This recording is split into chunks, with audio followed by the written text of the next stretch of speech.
इसे दुर्भाग्य ही कहेंगे, क्योंकि कारगिल युद्ध के दौरान देश के लिए सरहद पर दुश्मनों से मुकाबला कर उनको परास्त कर जीत का तिरंगा लहराने वाले बॉर्डर सिक्योरिटी फोर्स BSF के जवान जयप्रकाश सिंह ने सपने में भी नहीं सोचा था कि एक दिन अपने देश में न्याय के लिए उन्हें दर दर भटकना पड़ेगा। मामला कुछ यूं है कि जमालपुर थाना क्षेत्र के रहने वाले जवान जयप्रकाश सिंह के मुताबिक स्थानीय आलू बियार के कहने पर उसके रिश्तेदारों सुखराम, लुज्जन, नथुनी, मोती, सालिक ग्राम रीवा थाना जमालपुर से 2013 में 6 बीघा जमीन खरीदने को लेकर 3 साल के लिए 20,35,000 रुपए में जमीन का एग्रीमेंट अपने ससुर, पत्नी, भाई की पत्नी के नाम कराया, जिसमें से उन्होंने 9 लाख रुपए पूरे दिए और 1.5 लाख रुपया स्टाम्प पर खर्च किया। पिछले 7 सालों में न तो जमीन मिल सकी और न ही पैसा वापस हो सका। उन्हें बाद में पता चला कि जमीन विवादित है, जिस पर वह पैसे वापस करने के लिए कहा, मगर अभी तक पैसा वापस नहीं मिला। पैसे वापस पाने के लिए वो बार बार पुलिस से गुहार लगा रहे हैं और थाने का चक्कर काट रहे हैं। जयप्रकाश सिंह का कहना है कि अब तो पैसे वापस देने की बजाय उन्हें फंसाने का प्रयास और शातिर ठग लोग कह रहे हैं। ये मेरे लिए मानसिक तौर पर बहुत कष्टकारी है।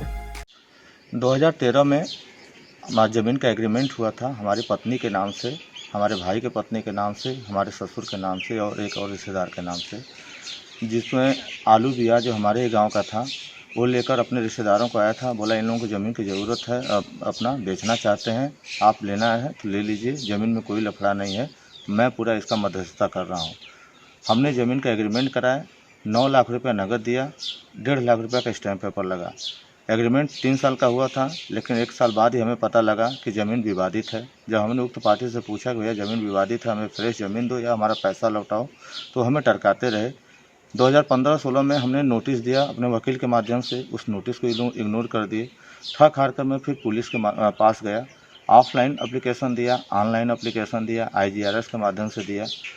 जब पुलिस ने दबाव बनाया तो 2 बार समझौता हुआ। समझौते में अभी मार्च में समझौता हुआ था कि 26 मार्च तक इन लोगों को पैसा हमें दे देना है।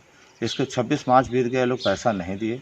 उसके बाद मैं छुट्टी आया हूँ जुलाई में, फिर मैं उनसे रिक्वेस्ट किया तो 12 जुलाई को समझौता हुआ था कि हम 19 जुलाई तक पैसा आपको पूरा रिटर्न कर देंगे। 19 जुलाई बीतने के बाद पैसा तो हमें नहीं मिला, बल्कि हमें गलत तरीके से लोग फंसाने की कोशिश किए।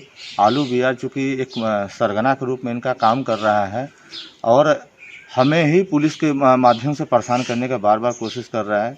मैं आपके माध्यम से रिक्वेस्ट करना चाहता हूं कि हमारा पैसा किसी तरह दिलाएं। हम लोग सरहद के सिपाही हैं, बड़े पैसा बड़ी मेहनत से कमाए हुए हैं और उस पैसे की कीमत हमें पता है। कारगिल युद्ध के दौरान भी आपकी ड्यूटी रही? बिल्कुल, कारगिल वार के समय हम लोग, चूँकि मैं 1997 में ज्वाइन किया था BSF, 1 साल में सांबा बॉर्डर पर रहा। उसके तुरंत बाद हमारी तैनाती हुई कारगिल वार के समय LOC गुरेज सेक्टर में। वहाँ पर हमें टास्क दिया गया था कि एक आपको पोस्ट कब्जा करना है। उस पोस्ट पर हम लोग चढ़ाई चढ़े थे, लगभग 16,000 की हाइट थी। हमारे 11 जवान थे, 11 जवान में से 3 जवान शहीद भी हुए थे। हम पहुँचे वहाँ पर, पोस्ट कब्जा किए, भारत का तिरंगा झंडा फहराए हम लोग अपने देश का, और उस पोस्ट का नाम अपने कंपनी कमांडर के नाम पर अमृत पोस्ट रखा गया था। उस पोस्ट 2013 का मामला है, 7 साल करीब बीत गए हैं। आपको क्या लग रहा है, जिस तरीके से जान की बाजी लगाकर सरहद पे आप सुरक्षा करते हैं देश के नागरिकों की, और यहाँ आके क्या महसूस करते हैं? बिल्कुल, हमें महसूस होता है कि हम तो देश की सरहद की रक्षा करते हैं, रात दिन बॉर्डर पर रहते हैं, चाहे धूप हो, तूफान हो, बरसात हो, हर समय बॉर्डर पर रहते हैं। लेकिन जब हम सिविल में आते हैं तो हमें लगता है कि नहीं, जैसे हम समाज से बड़े कटे हुए हैं, हम लोगों को पहचान नहीं पाते हैं। हम मदद जब मांगते हैं तो वो मदद हमें उस हिसाब से मिल नहीं पाती है जैसा प्रकरण हमारे साथ हुआ है। अब मैं अपने न्याय के लिए दर दर भटक रहा हूँ। क्या चाह रहे हैं? मैं ये चाह रहा हूँ कि मेरा पैसा किसी तरह मुझे मिल जाए, बड़ी मेहनत से मैं कमाया हूँ, वो पैसा मुझे मिल जाए। जवान जयप्रकाश सिंह का कहना है कि वो BSF में 1997 को भर्ती हुए। इसके बाद पोस्टिंग कश्मीर के सांभा सेक्टर में हुआ। वहां से जब कारगिल युद्ध शुरू हुआ तो उन्हें गुरेज सेक्टर में तैनाती मिली। अपने 11 साथियों के साथ पाकिस्तानी कब्जे में मौजूद पोस्ट को छुड़ाया, जिसमें 3 साथी जवान भी शहीद हुए। इस विजय पर उन्हें पदक से भी सम्मानित किया गया था। जयप्रकाश वर्तमान में बांग्लादेश भारत बॉर्डर पर तैनात देश की रक्षा कर रहे हैं।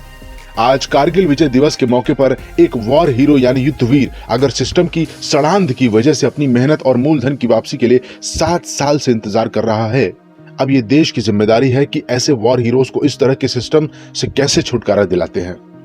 दुर्भाग्य है इस देश का, दुर्भाग्य है समाज का, दुर्भाग्य है व्यवस्था का।